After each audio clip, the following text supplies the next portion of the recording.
If you dare to assume it and you walk in the assumption that it is so, ignoring the senses, ignoring the facts of life that deny it, in a way you do not know, it will become a reality in your world. This is what I mean by imagination plus faith. That these are the realities out of which we fashion our world. Take a man who is drafted. I was drafted in 1942 at the age of 38. Not quite 38, but going on 38. Like millions of us, I dare say they all felt as I did, but they didn't know this principle. I knew I didn't want any part of it. Nevertheless, I was drafted. I didn't resist it. They sent me off to Camp Polk, Louisiana. And after 3 months in boot training, I decided I would do something about it by applying this principle. I asked, first of all, for an honorable discharge, because there was a regulation that came down from Washington. But if a man was over 38, before March the 1st of 1943, he was eligible. It didn't say it was automatic. If his commanding officer felt that he needed him in his company, that decision was final with the commanding officer. You could not appeal it to any higher position. You couldn't take it to the general. So whatever your commanding officer was, and he was a colonel, if he decided he needed you in his battalion, you remained. Well, I applied based upon the fact that I was eligible, for I was 38 before March the 1st of 1943. And it came back to me disapproved and signed by my commanding officer. All right? That seems final. But there is nothing final in this world if you know who God is. If you know that your own wonderful human imagination is God, you do not accept anything on the outside that is in conflict with your wonderful desire. So I desired to be honorably discharged out of the army and doing the work I'm doing now, for I did it before. I want to return to that work. So that night, here was the paper that I received that day, disapproved and signed Colonel Theodore Bilbo Jr.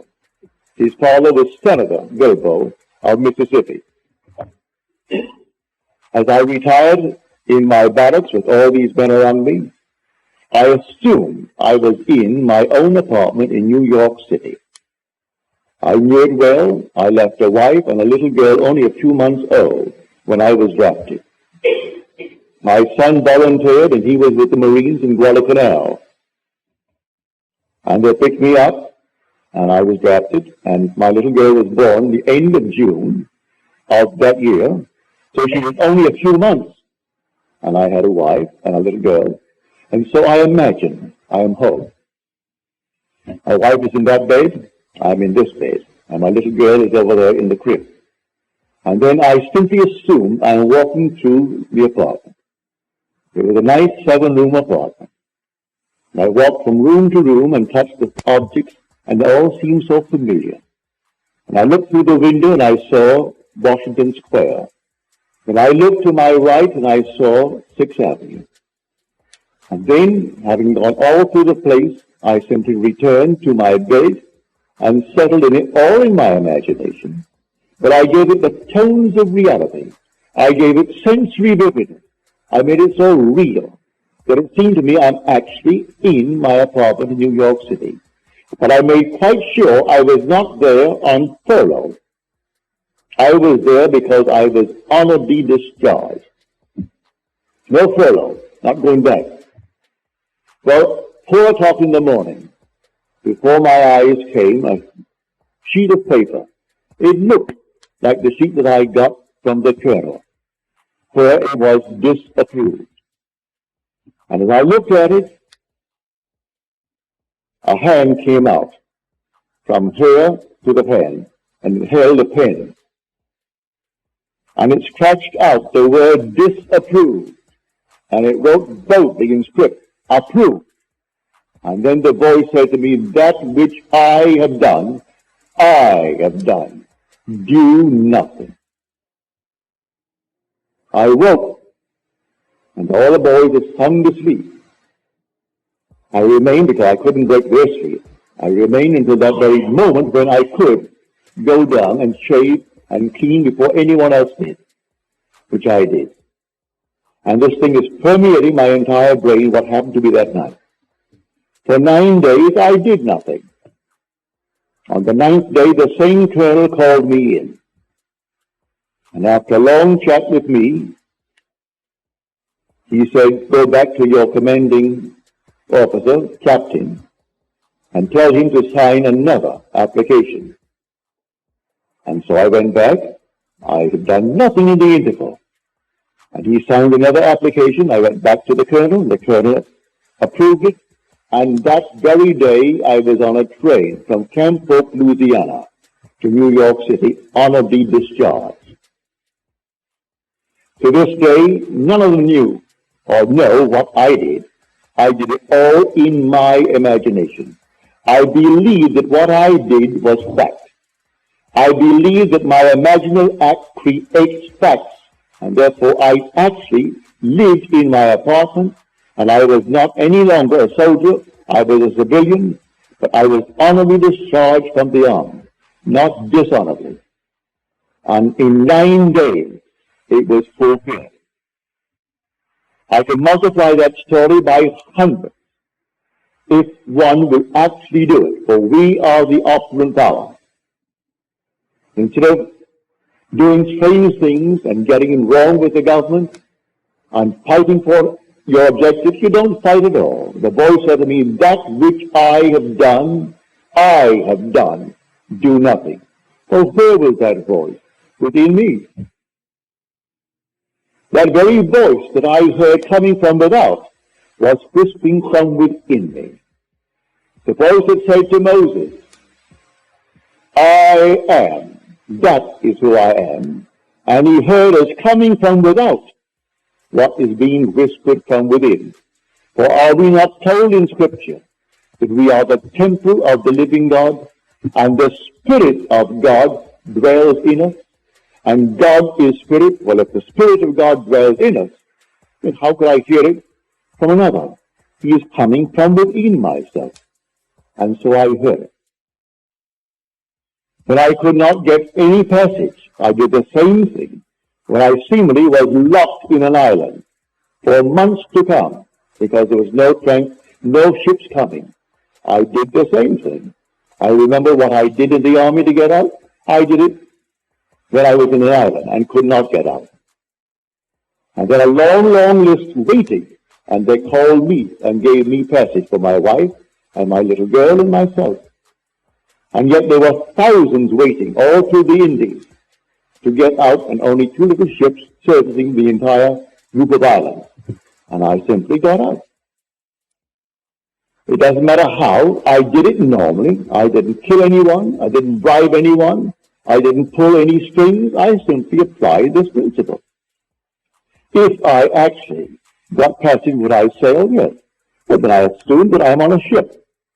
And looking back nostalgically at the little island, leaving behind me my friends and my relatives, and taking with me my wife and my daughter.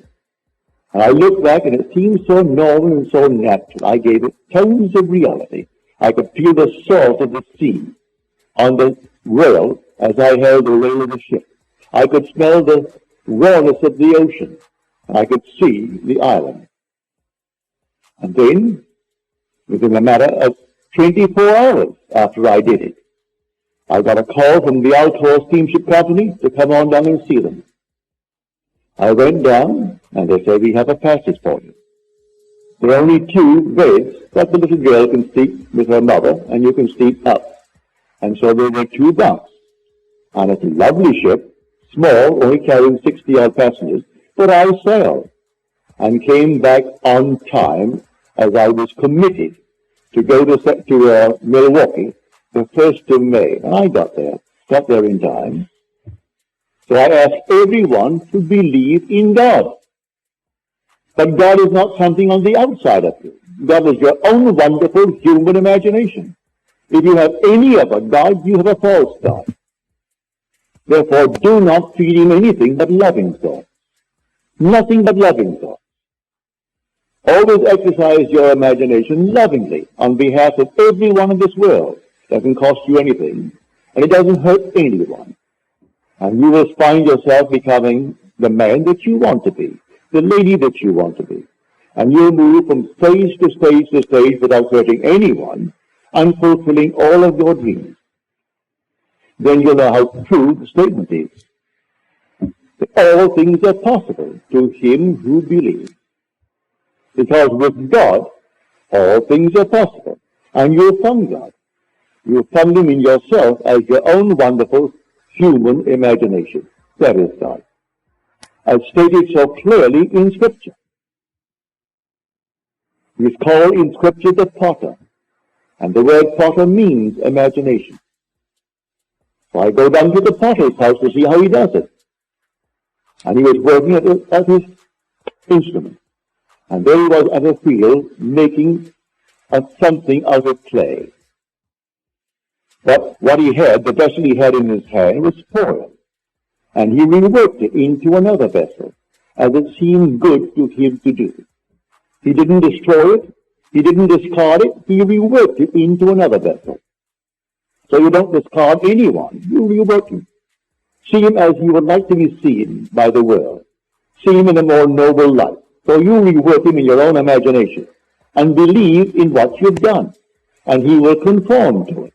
So you don't discard anyone as something that cannot be remedied, that cannot be made right in this world. You make him right in your own mind's eye. For the potter is your own wonderful human imagination. And any vessel you hold, whether it be a man or yourself, see that it is lovely, that you are actually the man that you want to be, that those round about you, they are what they would like to be, and have a nice vivid imagination of it, a clear idea of what you really want in this world, and a determinate vision of things as they ought to be, and have them all fixed in your own mind's eye, and believe it, then in a way that no one knows, they will all come to pass.